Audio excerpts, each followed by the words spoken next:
सबों को हमारी केरकेटा फैमिली की ओर से यीशु सहाय, जय यीशु और जय मसीह की।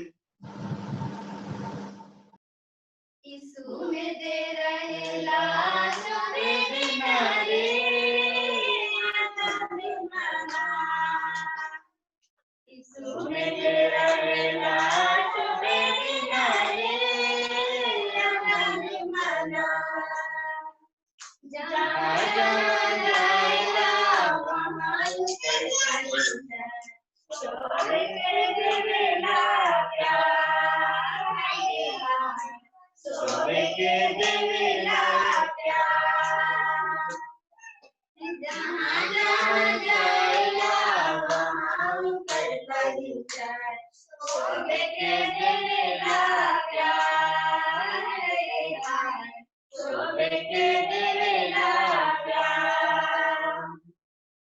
ब्रह्मा में रहेला सबे किनारे आनंद मना। ब्रह्मा में रहेला सबे किनारे आनंद मना। जहाँ जहाँ जाएगा वहाँ उसका परिचय छोड़ के देवेला प्यार है। छोड़ के देवेला प्यार। संगति में रहेला सबे किनारे आनंद मना। संगति में रहेला सबे किनारे आनंद मना। जहाँ जहाँ जाएगा वहाँ उसका परिचय छोड़ के देवेला प्यार है। छोड़ के देवेला प्यार। वचन में दे रहेला सबे किनारे आनंद मना। वचन में दे रहेला सबे किनारे आनंद मना। जहाँ जहाँ जाएगा वहाँ उसका परिचय छोड़ के देवेला प्यार है। छोड़ के देवेला प्यार। केरकेटा परिवार को बहुत बहुत धन्यवाद कि वे परमेश्वर की महिमा किए और उसके साथ साथ हम भी उनके साथ कर पाए। और इस समय जितने भी हमारे भाई बहन इस सभा में ज्वाइन कर चुके हैं उन सभी का मैं तहे दिल से स्वागत करती हूँ। और अभी जो समय है वह संदेश का समय है और मैं भाई हेमंत होरू को यह समय देती हूँ। के नाम में आप सबों को जय मसीह की, यीशु सहाय, जय यीशु। आइए मेरे प्रियो, आज की शाम प्रभु के सम्मुख में हम सभी आए और इस घड़ी आइए एक छोटी दुआ करते हैं। पवित्र पवित्र पवित्र सेनाओं के यहोवा परमेश्वर पिता, हम धन्यवाद के साथ यहोवा परमेश्वर आपके चरणों में आते हैं। आज की संध्या, आज की शाम बड़े आनंद बड़े खुशी के साथ में यहोवा परमेश्वर हम आपके चरणों में आप आते हैं। प्रभु हे अनुग्रहकारी सामर्थ्य यहोवा परमेश्वर, इस समय विभिन्न जगहों से, विभिन्न स्थानों से, विभिन्न राज्यों से आपके संतान, हाँ आपके दास दासी एकत्रित हैं, जमा हैं और वो बड़ी आशा के साथ में यहोवा परमेश्वर आपके पास आए हैं प्रभु, ताकि आप उन्हें आनंद से भरेंगे, शांति से भरेंगे और यहोवा परमेश्वर बड़ी बड़ी करुणा उनके जीवन में आप करेंगे।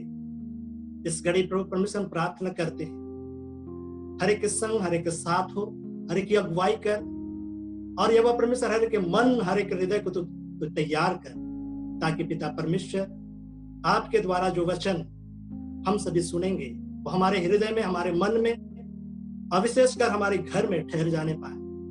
और पिता परमेश्वर सारी आदर में हम आपको देते हुए प्रार्थना यीशु के नाम से मांगते हैं, जय सुने और ग्रहण करें, आमीन। आज की शाम सचमुच में बड़े आनंद और बड़ी खुशी का पल है। और जब हम परमेश्वर के करीब हम आते हैं, जब हम उसके करीब आते हैं और जब उनके साथ साथ उनके वचनों को जब हम पढ़ते हैं, स्मरण करते हैं, प्रभु हमें बहुत सारी आशीषों से नवाजता है। मैं एक वचन आपके बीच में रखना चाहता हूं जो हमें मिलता है, पहला कुरिन्थियों अध्याय 6 उसका 20 पद। इसमें ऐसा लिखा हुआ है, क्योंकि दाम देकर मोल लिए गए हो, इसलिए अपनी देह के द्वारा परमेश्वर की महिमा करो। आज ये वचन जब हम आज सुन रहे हैं, जब आपके पास में परमेश्वर का सामर्थ्य वचन इस तरंग के माध्यम से पहुंच रहा है, मेरे प्रियो, इस घड़ी जब हम उसके सामर्थ्य वचन को सुनते हैं, आइए हम इस वचन को मनन करने से पहले एक बातों को, एक सच्ची घटना को मैं आपके बीच में रखना चाहता हूं।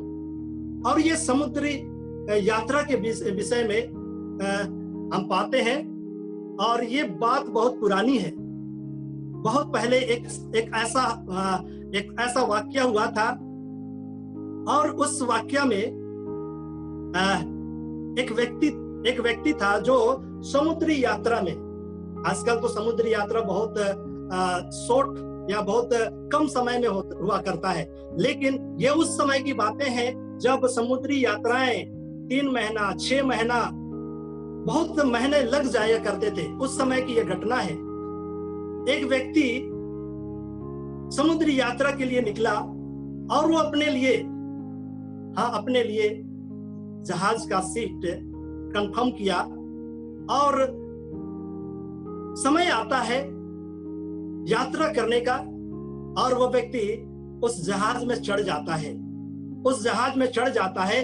और इससे पहले कि वो चढ़े, उसके जीवन में वो अपने यात्रा के समय में बहुत सारी बातों को, बहुत सारी चीजों को अपने साथ ले जाता है। हाँ, वो इतना धनी नहीं था कि अपने लिए सब कुछ उस जहाज में मोल ले या खरीद ले या कुछ करे। इसलिए उसने सोचा, हाँ मैंने टिकट तो लिया हूं, हाँ मैं टिकट ले लिया हूं, लेकिन यात्रा बहुत लंबी है। उन्हें बतलाया गया था कि 3 महीना लगेगा वहां तक पहुंचने में। तो वो व्यक्ति क्या करता है, अपने लिए भोजन, जो रोजमर्रा का जो सुबह शाम का जो भोजन है वो इकट्ठा करता है, और एक बोरे में बंद करके जहाज में चढ़ जाता है। पानी जहाज में चढ़ जाता है, स्टीमर में चढ़ जाता है, और सफर आरंभ होती है। और जब जहाज में जब भोजन का समय होता है, सभी कोई कैंटीन में जाते हैं और वहां पर भोजन करते हैं, लेकिन ये व्यक्ति वो चुपचाप अपने केबिन में जाता था, और उस बोरे से, जिसमें वो जो चढ़ने से पहले बोरा लाया था, उसमें से सूखा मेवा फल वो निकाल कर खाया करता था। ऐसे ही वो किया करता था। जब डिनर का, जब रात का भोजन का समय होता था, वो फिर से चुपचाप अपने केबिन में जाकर वो खा पिया करता था।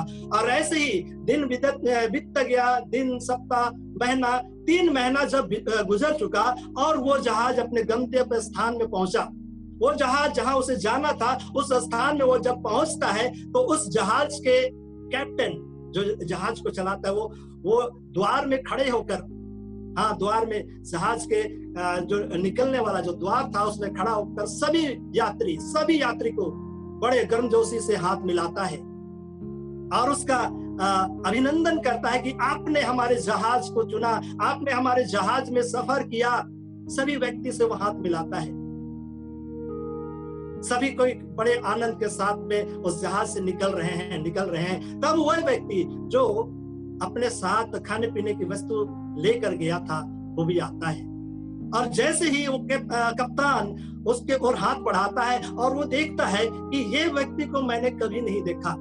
हर यात्री जो उस जहाज में सफर कर रहे थे, हर इंसान जो उस जहाज में बैठा था, हर एक को वो कैप्टन चेहरे से, यहाँ तक कि नाम से वो जाना करता था, क्योंकि 3 महीने का समय एक शिप में, एक जहाज में गुजारना, कहने का अर्थ है कि एक दूसरे से हर एक का जान पहचान हो चुका था। तब वो कैप्टन कहता है, मैंने आपको कभी नहीं देखा, और आज मैं आपको देख रहा हूं। हर एक इंसान, हर एक व्यक्ति जब भोजन करने का समय होता था, जब नाश्ते करने का समय होता था, सभी कोई कैंटीन में आकर भोजन किया करते थे। लेकिन आपने भोजन के लिए कैंटीन में क्यों नहीं आए? तो उस व्यक्ति ने बड़े सरल स्वभाव में जवाब दिया कि हाँ, मेरे पास इतना पैसा नहीं कि मैं कैंटीन में जाके जो वहां पर बने हुए जो व्यंजन है मैं उसको लेकर खा सकूं, क्योंकि मैंने जैसे तैसे पैसा जमा करके इस जहाज का टिकट लिया ताकि मैं उस स्थान तक, उस गंतव्य स्थान तक जा पाऊं। तब वो कैप्टन बड़े आश्चर्य भरी नजरों से उस व्यक्ति को देखता है और वो कहता है, आपका टिकट जो आपने खरीदा था, कृपया मुझे दिखाएं। वह व्यक्ति उस जहाज के टिकट को जो उसने खरीदा था उस कैप्टन के हाथ में सौंपता है, और जब वो कैप्टन उस टिकट को देखता है तो वो उस व्यक्ति से कहता है, आपका खाने पीने का और आपका रहने का हर चीज का मूल्य पहले ही चुका दिया गया है। मतलब आप जब इस जहाज में सफर कर जब से चढ़े तब से लेकर जब तक उस जहाज का जो गंतव्य स्थान जब तक ना पहुंचे, हमारी दायित्व थी कि आपको खाना खिलाना, पानी पिलाना, हर चीज की दायित्व हमारे हाथ में थी, क्योंकि इस टिकट में साफ साफ लिखा हुआ है कि सब चीज जो इस जहाज में जो हर एक व्यक्ति को चाहिए आपको मुहैया किया जाएगा। मेरे प्रियो, उस व्यक्ति ने जहाज का टिकट तो लिया, लेकिन उस टिकट में क्या उसके साथ में क्या उन्हें मिलेगा, क्या सहूलियत दी जाएगी, इसके बारे में उसे जानकारी नहीं थी। मेरे प्रियो, आज आपके जीवन में भी कहीं ऐसा तो नहीं? मेरे प्रियो, आज आप अपने जीवन को देखें। हाँ, आपके लिए मूल्य चुका दिया गया है। जिस प्रकार उस व्यक्ति ने जब टिकट खरीदा उसी समय हर बातों का जो उन्हें चाहिए, उनके जीवन में चाहिए, हर चीज का, खाने पीने की हर चीज की मूल्य जो था वो चुका दिया गया था, लेकिन उसे मालूम नहीं था। मेरे प्रिय, ठीक वैसे ही आपके साथ भी है। हाँ, आपके लिए यीशु मसीह ने अपना अनमोल लहू चुका दिया है। आप कहते होंगे, मैं तो पापी हूं। हाँ, मैं पापी हूं, मैं दोषी हूं। मेरे प्रिय, यदि ऐसा आप कहते हैं तो आज आप इस बात को जान ले, आप यीशु मसीह के लहू को, हाँ, यीशु मसीह के उस लहू को जो यीशु मसीह ने आपके लिए दिया है, उसकी तौहीन करते हैं। आपका पाप का मूल्य चुका दिया गया है। आजकल आप हर एक के मुंह से बात सुनेंगे, हाँ मैं पापी हूं, लेकिन मेरे प्रियो, आपका पाप का भार यीशु मसीह ने, हाँ, उस कलवरी क्रूस पर चढ़कर उस मोल को, उस मूल्य को चुका दिया। आइए हम लोग फिर से उसी वचन में आए, क्योंकि दाम देकर मोल लिए गए। हाँ मेरे प्रियो, आज मैं आपसे कहना चाहता हूं, आप यीशु मसीह के अनमोल लहू के द्वारा मोल लिए गए हैं। आप मोल लिए गए हैं, आप खरीदे गए हैं। जब आप जाते हैं बाजार में, जब आप जाते हैं मॉल में, जब आप उस वस्तु का जिसको आप चाहते हैं जब मूल्य चुका देते हैं, तो वो वस्तु आपका हो जाता है, वो सामान आपका हो जाता है, और आप उसे घर में लाकर उसके साथ जैसा आप सलूक करें, जैसे उसके साथ आप व्यवहार करें, आप कर सकते हैं, क्योंकि आपने उस वस्तु का, उस सामान का, जो उस बाजार में रखा हुआ था, उस मॉल में रखा हुआ था, उसका मूल्य आप चुका दिए हैं, इसलिए आप उसका भरपूरी से इस्तेमाल कर सकते हैं। मेरे प्रियो, ठीक वैसे ही आपका मूल्य, हाँ हमारा मूल्य, हाँ पूरे संसार के एक एक मनुष्य का मूल्य चुका दिया गया है, और चुकाने वाला यीशु मसीह है।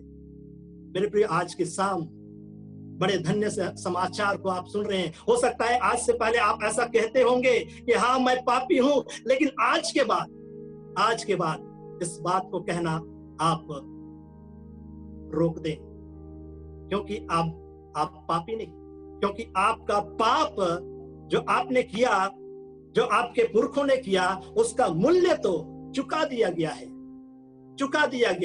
और मेरे प्रिय, आगे वचन कहता है, मोल क्योंकि दान देकर मोल लिए गए, लिए गए हो, इसलिए अपनी देह के द्वारा परमेश्वर का महिमा करो।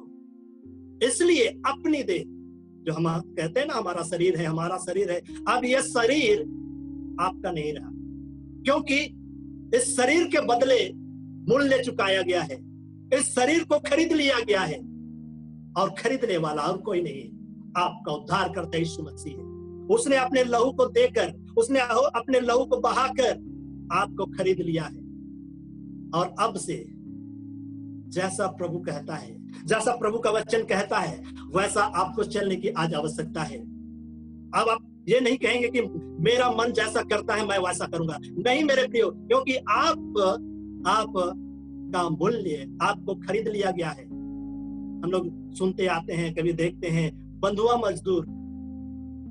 बंधुआ मजदूर एक ऐसे व्यक्तियों को कहा जाता है जिसको खरीदा जाता है, जिसको मोल लिया जाता है अपने घरेलू काम के लिए, अपने विभिन्न कार्यों के लिए। उस व्यक्ति को मोल लिया जाता है और उसके साथ वो व्यक्ति जो खरीदार है जैसा चाहे वैसा कर सकता है, क्योंकि उसके लिए उसने मूल्य को, उसने उसके लिए दाम को दे दिया है। इसलिए आज वचन आपसे कह रहा है, प्रभु का वचन आपसे कह रहा है, यीशु मसीह आपसे कह रहा है, मैंने अपना लहू को देकर तुम्हें खरीद लिया और अब तुम्हारा कोई अधिकार नहीं अपने शरीर पर, अब अधिकार मेरा है और जैसा मैं चाहता हूं, जैसा मैं चाहूं वैसा तुम्हारा इस्तेमाल कर सकता हूं। मेरे प्रियो, ये सत्य बात है। ये सत्य हो सकता है आज आपको कड़वी लग रही है, लेकिन ये सत्य है। यीशु मसीह ने अपना लहू को देकर आपको खरीद लिया है। हम सब यीशु मसीह के देह हैं और जैसा यीशु मसीह, जैसा पिता परमेश्वर, जैसा पवित्र आत्मा चाहे वैसा वो आपका इस्तेमाल कर सकता है, वो आपका इस्तेमाल कर सकता है। एक वचन और आपके बीच में मैं पढ़ना चाहता हूँ, इब्रानी अध्याय 9 उसका 22 पद। इसमें ऐसा लिखा हुआ है, सच तो यह है कि व्यवस्था के अनुसार प्रायः सब वस्तुएं लहू के द्वारा शुद्ध की जाती है और बिना लहू बहाए पाप की क्षमा नहीं। व्यवस्था में यदि हम जाएं, पुराने नियम की पुस्तक में यदि वहां पर आप पढ़ें तो वहां व्यवस्था दी गई है और व्यवस्था में ये बातें इंगित है, ये बातें दर्शाया गया है, यदि कोई मनुष्य पाप करे, यदि कोई मनुष्य बुराई करे, यदि कोई मनुष्य गलत काम करे, तो व्यवस्था में एक नियम है, उसके अनुसार व्यवस्था का पालन करते हुए उस व्यक्ति को पाप बलि, होम बलि, दोष बलि ये सब चढ़ाना होता था। और जिस प्रकार से इब्रानी 9 का 22 में कहता, हाँ सच है, व्यवस्था में ऐसा लिखा हुआ है, व्यवस्था के अनुसार प्रायः सभी वस्तुएं लहू के द्वारा, हाँ लहू के द्वारा, वो भी निर्दोष निष्कलंक लहू के द्वारा शुद्ध की जाती थी और बिना लहू बहाए पाप की क्षमा नहीं। बिना लहू बहाए पाप की क्षमा व्यवस्था में लिखा हुआ है नहीं हो सकती थी। लेकिन व्यवस्था जो मूसा के द्वारा हमारे बीच में दिया गया और उस व्यवस्था को कोई मनुष्य पूरा नहीं कर सका, और मेरे प्रियो एक घटना मैं याद करता हूं और ये घटना अय्यूब की बातें हैं। अय्यूब के जीवन में, अय्यूब के बारे में बाइबल बतलाती है कि वो परमेश्वर के साथ साथ चलने वाला व्यक्ति था। परमेश्वर के साथ साथ वो चलता था, हर एक नियमों को, हर एक विधियों को वो माना करता था। परमेश्वर उससे प्रसन्न रहता था, परमेश्वर उससे बातचीत करता था। मेरे प्रियो, क्या आज परमेश्वर आपसे बातचीत करता है? अय्यूब की तरह क्या परमेश्वर आपसे आज बातचीत करता है? यदि नहीं तो मेरे प्रियो, आज हमें अपने जीवन को झांकने की आवश्यकता है। कहीं ऐसा तो नहीं हम पाप और बुराई में हम फिर से फंस गए हैं, फिर से हम उस रास्ते में, जिस दलदल से, जिस कीच से यीशु मसीह ने निकाला, हम उसी दलदल में, हम उसी कीच में, हम उसी रास्ते में जो पाप और बुराई का है, हम फिर से चल गए हैं, उस ओर हम चले गए हैं। आज गौर करने की, आज हमें विचार करने का एक अवसर हमारे को प्रभु परमेश्वर ने दिया है। हम विचार करें। अय्यूब तो धर्मी पुरुष था, हाँ वो हमारे और आपके तरह धर्मी मनुष्य था। वो परमेश्वर के साथ साथ वो चलता था, वो परमेश्वर की विधियों को माना करता था। मेरे प्रियो, बाइबल बतलाती है अय्यूब के बारे वो बहुत धनी मनुष्य था, वो बहुत धनी मनुष्य था। उसके पास बहुत सारे धन दौलत थे, गाय बैल, जितने भी भेड़ बकरी, जितने भी पशुधन होते थे, जितने भी सोना चांदी हुआ करते थे, सब उसके पास थे, क्योंकि परमेश्वर ने उन्हें आशीष के तौर पर दिया था। बेटे बेटियां उनके घर परिवार में भरे हुए थे, और यह परमेश्वर उससे बहुत प्रेम करता था। हाँ, अय्यूब से प्रेम करता था, लेकिन एक परीक्षा उसके जीवन में आती है, एक परीक्षा आती है, और वो परीक्षा शैतान की ओर से। शैतान कहता है, यदि परमेश्वर से कहता है, यदि तू इसे छोड़ दे तो ये तेरे पीछे चलने से मना करेगा, तेरे पीछे वो नहीं चलेगा। लेकिन परमेश्वर उसके मन को जानता है, अय्यूब के मन को जानता है, और इसीलिए परमेश्वर छोड़ देता है, जा तुझे जैसा करना है वैसा कर। और मेरे प्रियो, बाइबल यदि अय्यूब की पुस्तक में आप पढ़ेंगे, हर बातों में अय्यूब खरा निकला, हर बातों में अय्यूब खरा निकला। उसके धन संपत्ति चले गए, उनके जितने भी पशुधन था वो चले गए, बेटे बेटियां मर गए। हाँ मेरे प्रियो, लेकिन परमेश्वर के प्रति अय्यूब एक शब्द नहीं कहा। क्या आज हम ऐसा कह सकते हैं? क्या आज हम ऐसा बोल सकते हैं अय्यूब की तरह? परमेश्वर को हर बातों में, जब हम बीमार होते हैं, जब आप बिस्तर में पड़े रहते हैं, जब हताशा और निराशा आपके जीवन में आती है, कहीं ऐसा तो नहीं आप कुड़कुड़ाते हैं? कहीं ऐसा तो नहीं आप उस महान परमेश्वर को ठट्ठा खिल्ली उड़ाते हैं? आप ऐसा तो नहीं कहते हैं कि हाँ, हम हर रविवार हर समय हम आपकी आराधना, आपकी स्तुति करते थे, लेकिन आज ऐसा क्यों मेरे जीवन में, मेरे घर में ये संकट और क्लेश क्यों है? कहीं ऐसा तो आप नहीं कहते? मेरे आज अय्यूब को हम अपने जीवन में, अय्यूब को हम आज देखें, हर बातों में वो खरा था। आज हम खराई का जीवन, आज आप खराई का जीवन जिए, तभी हम परमेश्वर के राज्य में जा सकते हैं। मेरे प्रियो, आपके लिए बोलते सिखा दिया गया है, आपका सब कुछ जो आप कहते हैं ना, ये मेरा है, ये मेरा है, वो आपका नहीं, क्योंकि आपका शरीर तो खुद आपका नहीं रहा। तो ये जो धन संपत्ति जो आपके पास में है, जो ऐशो आराम आपके पास में है, वो आपका कैसा होगा? आपका शरीर तो खुद आपका नहीं है, वो तो परमेश्वर का है, वो तो यीशु मसीह का है। आज हम घमंड करते हैं, आज हमारे पास ये है, वो है। मेरे प्रियो, आज एक बात को आप गौर करें, ये शरीर, ये देह, प्राण, आत्मा, ये तो प्रभु का है। हम किस बात के लिए घमंड करें? जब हमारे पास कुछ है ही नहीं, तो हम किस बात की हम घमंड करें? किस बात के का मनुष्य घमंड करता है? किस बात की आप घमंड करते हैं? मेरे प्रियो, आज की शाम प्रभु आपसे बातचीत करना चाहता है। आज की शाम प्रभु आपके घर में, हाँ प्रभु आपके मन में प्रवेश करना चाहता है। क्या आप प्रभु के लिए अपने हृदय के द्वार को खोलेंगे? क्या आज प्रभु के लिए आप उन सारे पाप बुराई से अपने आप को अलग करेंगे? प्रभु आपको एक सवाल करता है, प्रभु आपसे बातचीत करना चाहता है। मेरे बेटे, मेरी बेटियां, मेरी आवाज को, मेरे वचन को यदि सुन रहे हो, यदि तू सुन रहा है, यदि तू सुन रही है, तो आज के बाद पाप और बुराई, दुनिया की सारी जो गंदगी है, उससे तू अपने आप को दूर कर। मेरे प्रिय, आज मैं जवानों से कहना चाहता हूं, मैं जवानों से मुखातिब होना चाहता हूं। मेरे प्रियो, आज जिस परिस्थिति में है, जिससे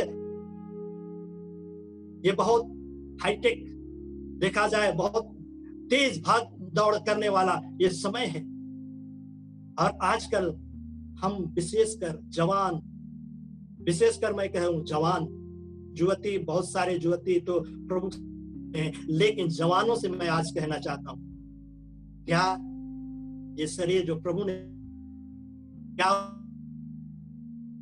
के लिए आप इस्तेमाल कर रहे हैं?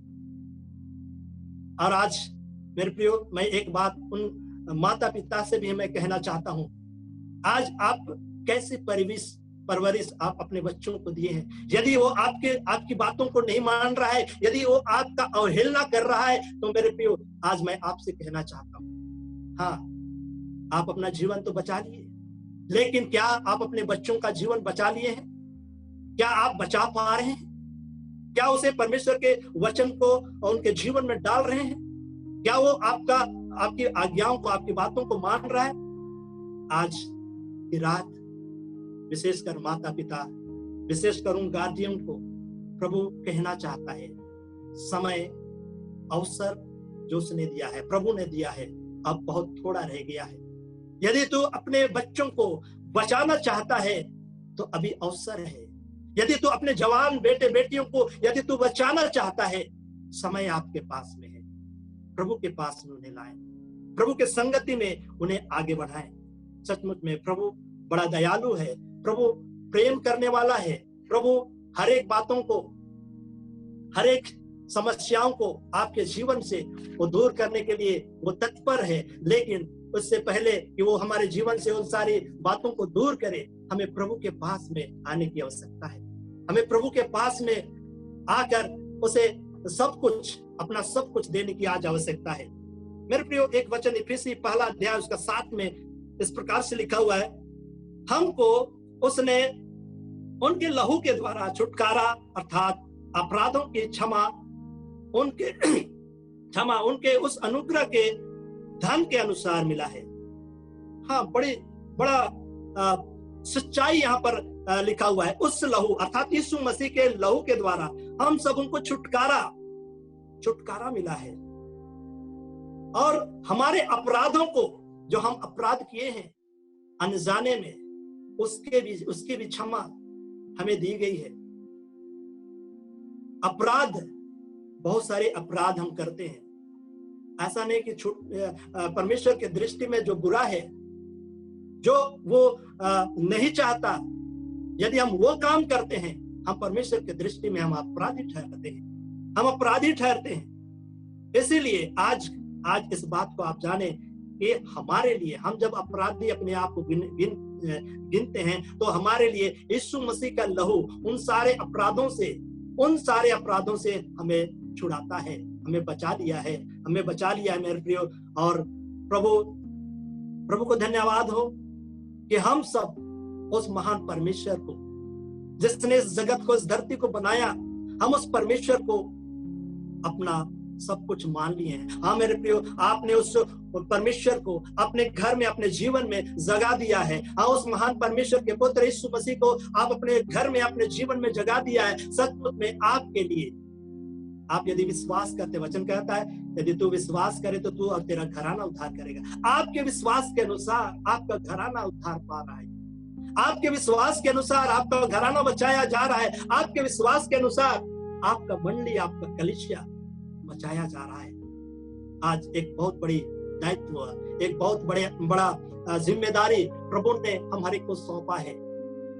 और प्रभु नहीं चाहता कि हम और आप नाश हो, क्योंकि प्रभु अपना लहू बहाकर हम सबों को मोल लिया है। और सचमुच में बहुत सारे लोग अज्ञानतावश, ज्ञान के ना होने से नाश हो रहे हैं। होशे 4:6 में लिखा हुआ है, मेरे ज्ञान के ना होने से मेरी प्रजा नष्ट हो गई। मतलब ज्ञान, उस ज्ञान को, हाँ, संसार के बहुत सारे ज्ञान को हम हासिल तो करते हैं, लेकिन क्या आत्मिक ज्ञान हम पाते हैं? यदि आपके जीवन में आत्मिक ज्ञान नहीं है तो सचमुच में हम नाश होने वाले व्यक्ति हैं। प्रभु का वचन साफ साफ कहता है, मेरे ज्ञान अर्थात आत्मिक ज्ञान के ना होने से मेरी प्रजा अर्थात हर एक मनुष्य जो उसके वचन पर नहीं चलता है वो नष्ट हो रहा है। और यशायाह 5:13 में भी लिखा हुआ है, अज्ञानता के कारण मेरी प्रजा बंधुआई में जाती है। अज्ञानता के कारण, नहीं जानने के कारण मनुष्य बंधुआई में जा रही है। नहीं जानने के कारण हम जब समस्या में रहते हैं, हम जब तकलीफ में रहते हैं, प्रभु के पास ना जाकर हम किसी और के पास चले जाते हैं, किसी ऐसे व्यक्ति के पास चले जाते हैं जो प्रभु को, जो परमेश्वर को नहीं मानता और वो शैतान की सेवा करता है। हाँ, शैतान में भी इतनी सामर्थ्य है कि आपको ठीक कर सकता है। इसका मतलब ये नहीं कि वो आपको उद्धार दे सकता है, इसका मतलब ये नहीं कि आपको आनंद जीवन दे सकता है। इब्लीस, शैतान कभी भी आपको आनंद जीवन नहीं दे सकता। मेरे प्रियो, आज आप आनंद जीवन के लिए बुलाए गए हैं। आनंद जीवन यीशु मसीह में है, आनंद जीवन यीशु मसीह के लहू में है, आनंद जीवन वचन में है जो आपके पास में पहुंच रहा है। मेरे प्रियो, आइए आज की शाम हम उस महान परमेश्वर को, जिसने हमको और आपको बनाया, जिसने हमें जीवितों के मध्य में रखा, हम उस महान परमेश्वर की आराधना करें, स्तुति करें, उनके हर एक बातों को हम, जो वचन में लिखा हुआ है, हम पढ़ें, मनन करें और उसके अनुसार हम चलने का प्रयास करें, प्रयत्न करें। और यदि हम ऐसा नहीं करते हैं तो हमारे लिए मेरे प्रियो, जो वचन के अनुसार नहीं चलते हैं उनके लिए नरक का द्वार खुला हुआ है। और किसी से भी आप क्वेश्चन करें, किसी को भी आप पूछे क्या नरक तुम्हें पसंद है, कोई भी व्यक्ति नहीं कहेगा कि मैं नरक में मैं नहीं जाना चाहता। मेरे प्रियो, यदि आपका भी यही सवाल, यही उत्तर है, आप यदि भी यही कहते हैं कि मैं नरक नहीं जाना चाहता, तो आज इस समय आपके पास अवसर है, आपके पास अवसर है, आपके पास समय है, आपके पास परमेश्वर का सामर्थ्य वचन इस तरंग के माध्यम से पहुंच रहा है। आपके पास परमेश्वर का सामर्थ्य वचन बाइबल के रूप में आपके मेज में है। मेरे प्रियो, आप उसे उठाकर अवश्य पढ़ें, क्योंकि उसी में छुटकारा है, उसी में वो रास्ते, वो स्वर्ग का रास्ता कैसे हमें किस ओर जाना है, उसी में वर्णन है, उसी में दर्शाया गया है कि वो रास्ता कैसा है, वो रास्ता किस ओर जाएगा, उसी में सब कुछ निहित है। इसलिए आज मैं कहना चाहता हूं आपसे, आप वचन को बड़े ध्यान से सुने मेरे प्रियो। और परमेश्वर ने, हाँ, यीशु मसीह ने आपको काम सौंपा है, चौकसी करने का, झुंड को संभालने का आपको काम सौंपा है। जितने इस आशीष प्रार्थना सभा में जो वचन सुन रहे हैं, जो बातें सुन रहे हैं, मेरे प्रियो, आज मैं आपको कहना चाहता हूं, आप चौकीदार के समान आपको यीशु मसीह ने नियुक्त किया है कि आप उन भेड़ों का रखवाली करें। प्रेरित अध्याय 20 उसका 28 में इस प्रकार से लिखा हुआ है, इसलिए अपनी और पूरे झुंड की चौकसी करो, जिसमें पवित्र आत्मा ने तुम्हें अध्यक्ष ठहराया है कि तुम परमेश्वर की कलीसिया की रखवाली करो, जिसे उसने अपने लहू से मोल लिया है। हाँ मेरे प्रियो, यीशु मसीह ने अपने लहू से उस झुंड को, हम उन व्यक्तियों को मोल लिया है और उसके ऊपर में आपको अध्यक्ष ठहराया है, आपको रखवाला ठहराया है। जितने इस आशीष प्रार्थना सभा में जितने लोग जुड़े हुए हैं, आप साधारण व्यक्ति नहीं हैं, आप रखवाला हैं। यीशु मसीह ने आपको रखवाला नियुक्त किया है और यीशु मसीह ने अपना लहू को बहाकर उन हर एक व्यक्तियों को मोल लिया है और उस मोल लिए हुए व्यक्तियों को के ऊपर में आपको अध्यक्ष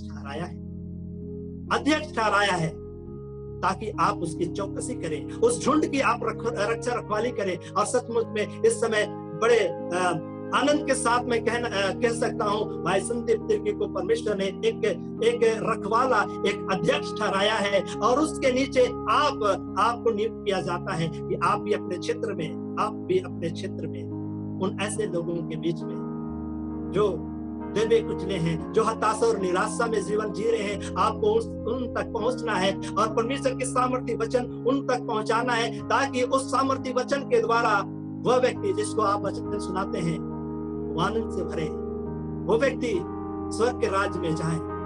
आज इस बात को मैं आपसे कहना चाहता हूँ, आप साधारण व्यक्ति नहीं है, आप साधारण व्यक्ति नहीं है। इससे पहले आप सोचते थे कि मैं कुछ नहीं कर पाता हूँ, मेरे से कुछ नहीं होगा, मैं आगे बढ़ नहीं सकता, खड़ा नहीं हो सकता, लेकिन आप अज्ञानता में है। प्रभु ने आपको पहले ही नियुक्त किया है।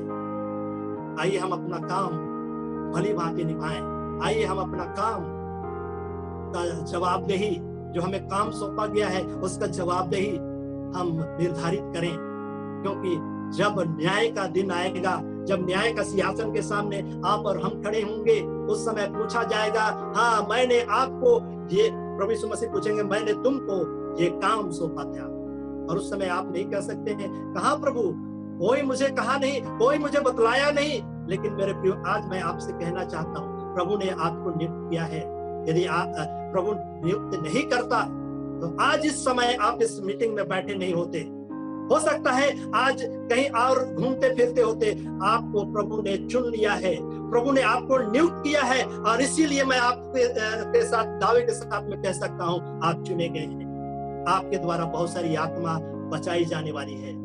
इस बात को जो प्रभु ने आपके साथ में जो वाचा बांधा है, जो प्रभु ने आपको अभिषेक किया है, आप गौर करें, प्रभु से भागे नहीं। योना को हम देखें, योना जो परमेश्वर ने कहा उससे कहीं दूसरी ओर वो भाग रहा था, लेकिन परमेश्वर उसे पकड़ा और उसे अपना काम कराया।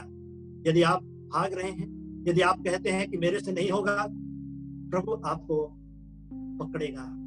इससे पहले कि बहुत सारी समस्याओं में आप उलझ कर रह जाएं, बहुत सारे समस्या आपके जीवन में आए, ये जिस प्रकार योना के जीवन में बहुत सारी समस्याएं, वो मछली के पेट में रहा। मेरे प्रिय, हो सकता है आपके जीवन में बहुत सारी ऐसी समस्याएं, दुख और पीड़ा आए, तब जाके कहीं ऐसा ना हो कि प्रभु के मार्ग में आए। इससे पहले कि समस्या आपके जीवन में घिर आए, मेरे प्रियो, प्रभु के पास में आए। प्रभु आपको चुना है, प्रभु अपनी महिमा के लिए आपको चुन रखा है। परमेश्वर इस वचन के द्वारा बहुत का आशीष प्रदान करे। आमीन।